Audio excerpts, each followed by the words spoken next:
Well guys, here we are. We're out in the rain and the snow and the sleet. You know, it's been super cold and a ton of rain and ice and snow. And today it's 38 degrees, 36 degrees with rain and sleet. And what are we doing? We're out testing Veprs. What better weather to test an AK than in this kind of weather? So this is for you guys. We got a folder here, Vepr FM and a Vepr FM fixed stock. We're going to do a little shooting. We're going to go over the guns, show you what you're missing, because these are some awesome rifles. So stay tuned, and I hope you like it.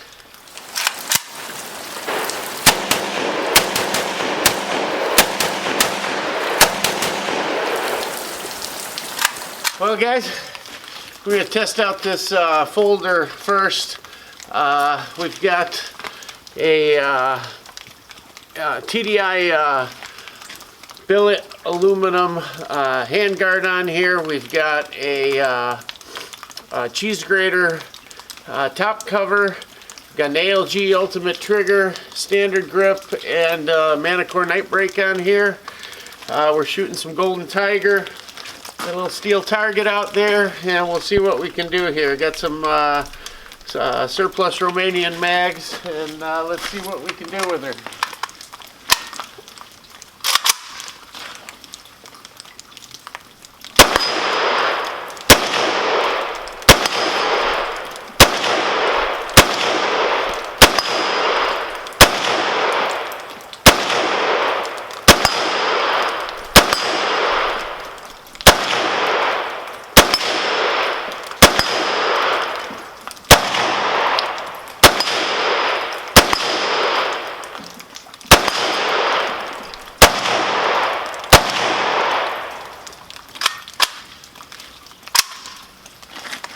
Well, not too bad, not too good either, but she's been functioning flawlessly all day.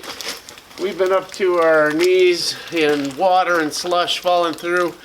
My boots are soaked, and we get this testing done and see what we can put together here. Well, let's give the fixed stock a try.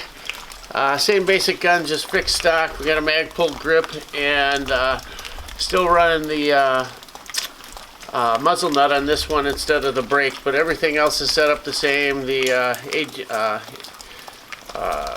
ALG ultimate trigger, and we'll see how this sucker goes here.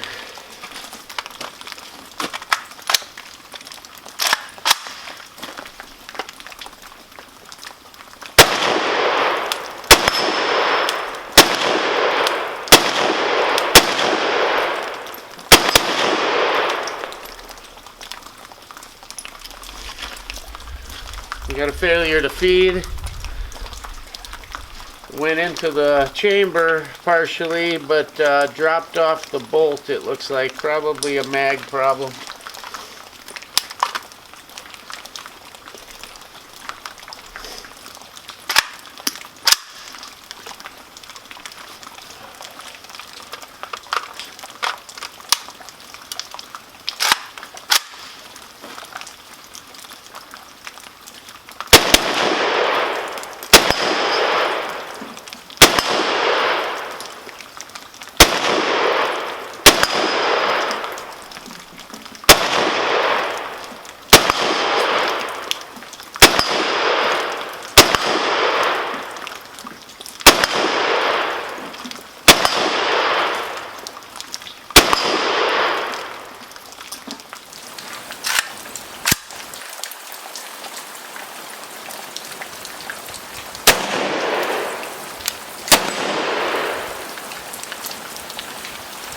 Another failure to feed. What the hell's going on today here?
Well guys, we're back.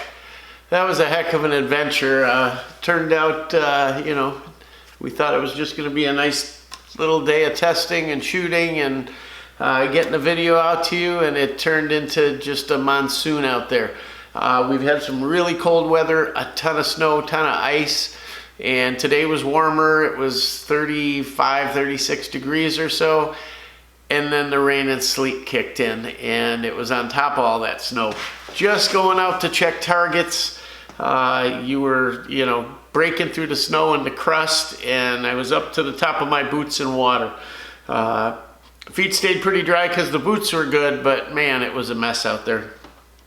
And everything we had out there was soaked, including the rifles, mags, ammo, cameras, everything. But we got through it. We did it for you guys. I thought at one point, this is crazy, but you know what? You got to get out there and you got to do the testing in conditions that you don't normally run into. What if you get into some type of weather and something doesn't work or doesn't run right, or just happens to present a different situation that you're not used to and your gear fails or whatever? So we stayed out there. This winter we've been out through the snow, the cold, and now the rain and everything in between. So we got out there and we tested the Veprs. And they are both Vepr FMs. They're both 7.62 guns. The only difference between the two is the stocks. One is a folder and one is a fixed stock. They're both set up the same way. We did a couple changes. Both have ALG Ultimate triggers in them. Normally we go with the EL trigger. That's the black one, and that's normally plenty. That's all we need. But these are just a little slicker, little nicer, little shorter take up. And I kind of wanted to do a DMR thing on these. So that's what we did on them. The other things we changed were the handguards. We went with TDI's billet aluminum handguard, M-LOK compatible. It's really a nice unit for the money. I think they're under $100. They're great. And we put a cheesegrater on it, works well with it. Just vents things a little better and looks great on this rifle. Manticore Nightbrake. Running a Manticore on one and a BD2 on the other. Although today we ran a muzzle nut just because I was checking a couple other things out. Changed out the grip on one, but this has the standard grip. So that's it for the changes. Just the trigger, the handguard, the gas tube cover, and a brake. Everything else is standard on them. So let's get right into it. The biggest thing, you know, this is effectively an RPK with a short barrel. You've got the 1.5 millimeter receiver, the bulged trunnions, heavy barrel, and it is chrome lined. So like I said, it's basically an RPK without the long barrel. Even has the RPK rear sight, so you've got windage adjustability as well as elevation, and same up front, of course. So let's talk about this folder.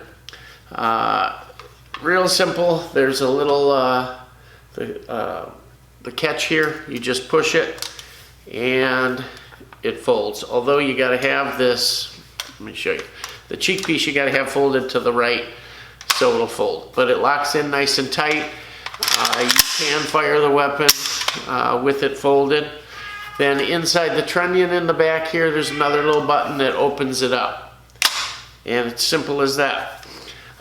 For the cheek piece, when you have it in the upper, I'd say that's a 10 o'clock position there. Great position for optics because it puts you up a little higher. Too high, however, for the irons. So I fold it down to the, I guess, 9 o'clock position, maybe 8 o'clock position. And it's perfect for irons. You can fold it the other way for a left-handed shooter if you want to. Also, the stock itself is steel tubing. The back part here is some kind of polymer with a rubber pad. And I'll tell you what, I got these guns after the ban. And I figured, kind of like a lot of people, that, you know what, it's a Russian gun. Might be the last chance I have to get an actual Russian gun. I better pick one up. So I wanted the fixed stock, of course, so I got that and loved it. And then I got this. I figured, they're available, I'll pick one up. And at first I didn't know if I was going to like the stock or not. I wasn't enamored with it. Well, guess what? Today, after shooting this thing, I think this is my favorite. I really do. Something's a little different between the two guns, and I can't quite put my finger on it. I don't know if it's the extra weight of the steel stock versus the polymer fixed or whatnot, or if maybe that fixed stock is a little over-gassed or something compared to this. This gun just feels better and seems to run a little better. I can't put my finger on it. I'm gonna have Jake shoot it, and maybe between the two of us we can figure it out. But it's definitely grown on me. I like the fact that I can go optics or irons and be comfortable with one stock. I like the fact I can fold it for transport. So this is quickly becoming my favorite Vepr. So let's go from there. You've got a swing swivel here on the back, also one up on the handguard retainer. It comes with standard polymer furniture, the standard AK grip, and the front stock furniture, which you're not seeing here, is polymer and it's ribbed. It is thicker like an RPK because of the thicker barrel.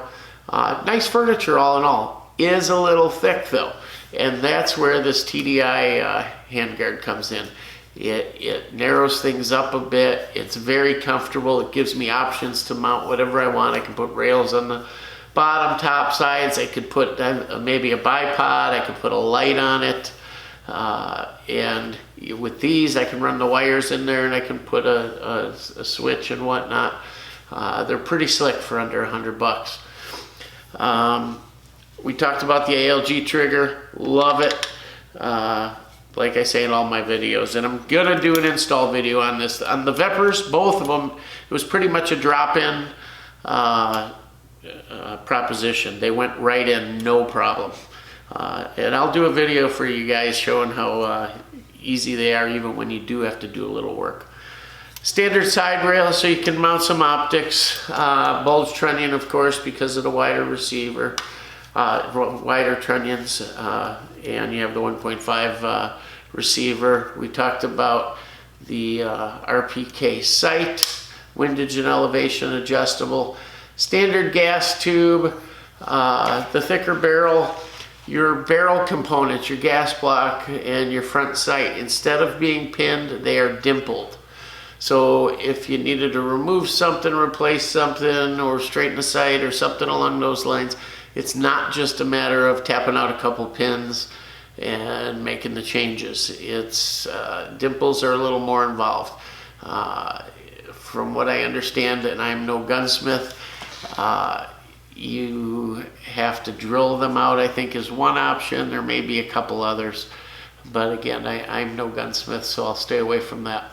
The gun came, both of them came from the factory pretty much sighted in. Didn't have to do much work to get them right on target, so that was nice.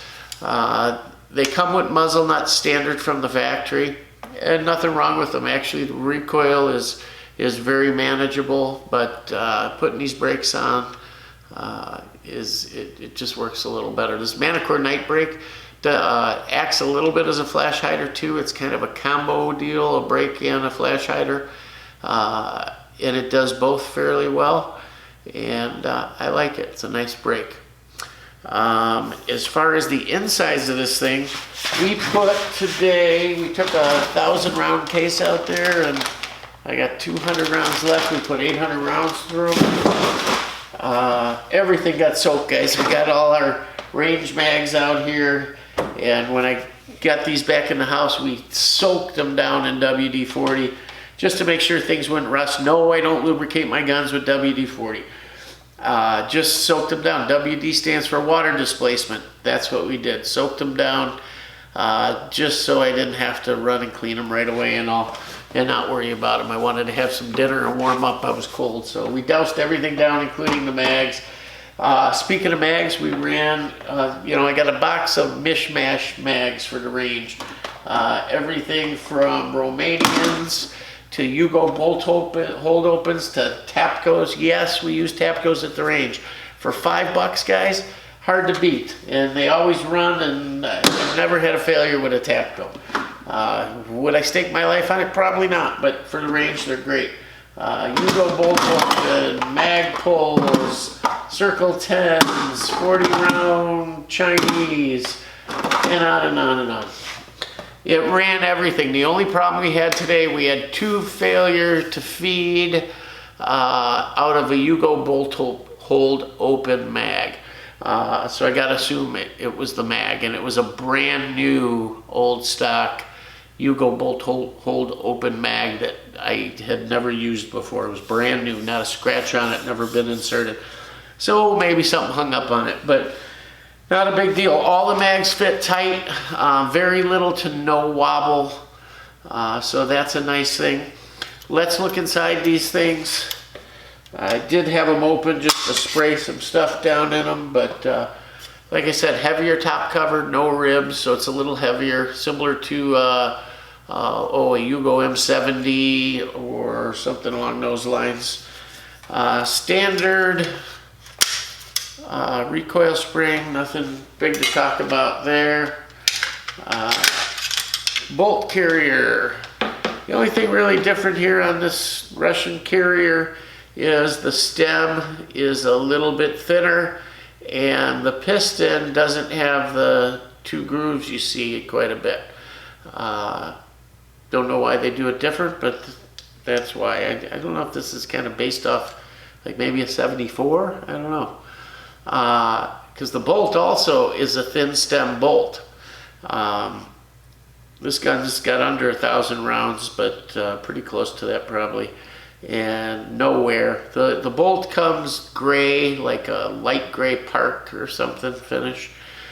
Spring-loaded firing pin, and little to no wear. And that's one thing I can say about these guns. When you pull them out of the box, you want to compare it to an Arsenal, a Wasser, a Polish, a this or that. Guys, I have never felt smoother AK rifles in my life. They are just like glass, everything. The rivets, the finish, the fit and finish, how straight they are. By far, the best fit, finish, workmanship, craftsmanship, everything as far as it comes in AK is concerned.